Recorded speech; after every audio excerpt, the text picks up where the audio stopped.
在商业世界里，有一条不成文的铁律，如果你想卖出东西，你就必须砸钱打广告。请看这张图表，这是全球主要汽车制造商每年的广告支出。这些传统车企每年花费天文数字的预算，在电视上，在网络上，在超级杯的中长秀里，试图说服你买他们的车。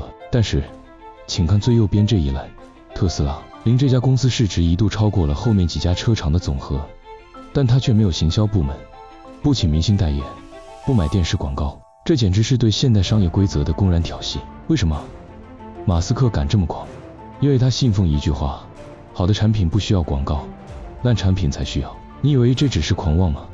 不，这背后隐藏着一种极其强大，甚至可以说是反人性的思考方式。这种思维方式帮助他造出了电动车，送火箭上了太空，甚至要把人类送上火星。这就是我们今天要拆解的核心——第一性原理。学会了这个，你将拥有看透世界本质的 X 光眼。那么，到底什么是第一性原理？为了讲清楚这个概念，我们得先看看它的对立面，我们绝大多数人都在使用的类比思维。想象一下，你想做一道菜，如果你是类比思维者，你会去买一本食谱，或者上网找教学影片。食谱上说加1勺盐，你就加1勺盐。你是在模仿，你在照住别人的路走。在这种模式下，你充其量只能成为一个不错的厨子。但马斯克不是厨子，他是大厨。大厨不需要食谱，大厨了解每一种食材的化学本质，他知道味道是如何组合的，所以他可以抛开所有既定的规则，创造出前所未有的料理。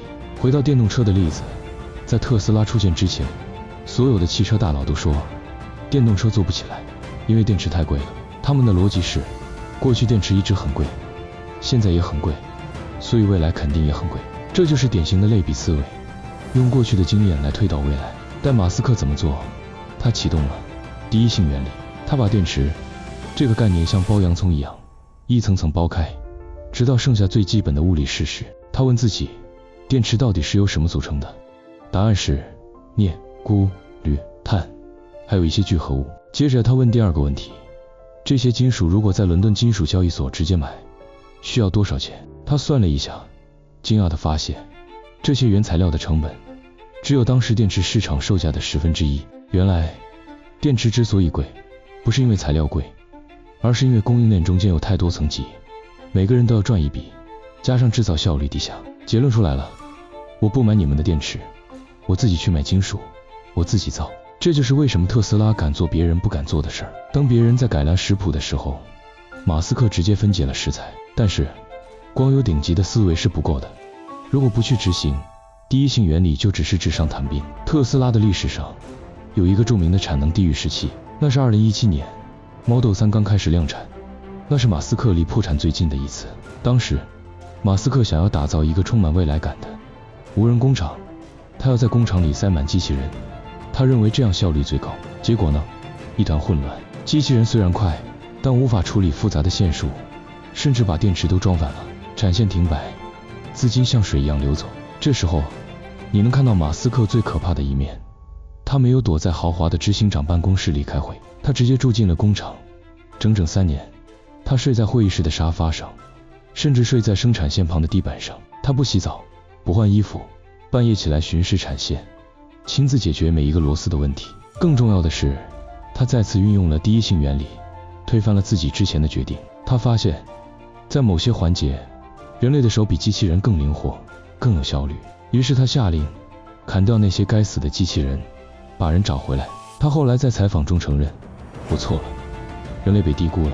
这就是第一性原理的执行力，发现路径错误，立刻修正，不管沉没成本有多高，不管打脸有多痛。正是这种在泥泞中打滚的狼性，让特斯拉爬出了地狱，迎来了爆发。熬过了产能地狱，特斯拉终于让世界看懂了他的另一张底牌。很多人至今还以为特斯拉是卖车的，就像丰田或福特一样。如果你这么想，你就看错了它的商业模式。特斯拉本质上是一台装了轮子的电脑。你想想看，你买一辆传统燃油车，从你把它开出展示中心的那一刻起，它就在变旧变烂，它的功能就固定了，直到报废。但特斯拉呢，它像你的 iPhone 一样，你买回家连上 Wi-Fi， 睡一觉起来透过 ATA 空中下载更新，你的车子可能就多了新功能。它的刹车距离变短了，加速变快了，甚至多了一个哨兵模式。它是一台会生长的机器。这意味着什么？这意味着特斯拉未来的利润来源不再是那一堆钢铁和玻璃，而是软体订阅。马斯克正在下一盘大棋，全自动驾驶、FSD 和 Robotaxi 无人计程车。想象一下，未来你的车在你上班的时候自己跑出去载个赚钱。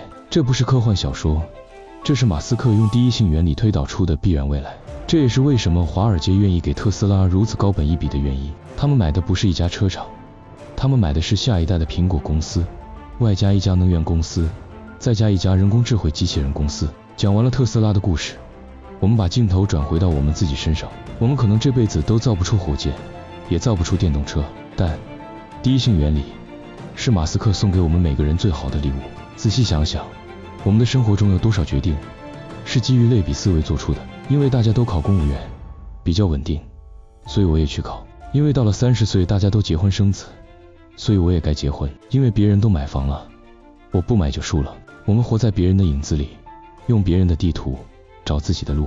这就是为什么我们常常感到焦虑和迷茫。试着运用一次第一性原理吧，把那些社会标准、父母期望、同侪压力像洋葱皮一样一层层剥掉，问自己最本质的问题：我真正想要的生活是什么？达成这个目标，物理上最基本的条件是什么？如果你的目标是财富自由，本质不是买房，而是资产大于负债。如果你的目标是快乐，本质不是结婚，而是拥有高品质的亲密关系。第一性原理告诉我们，不要因为一直以来都是这样，就认为未来也只能这样。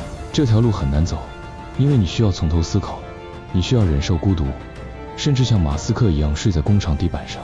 但请记住，不要在别人的地图上找自己的路，唯有回归本质，你才能定义属于你自己的成功。这里是 Simon 的思维笔记，如果你想升级你的商业思维，请订阅我们，下期见。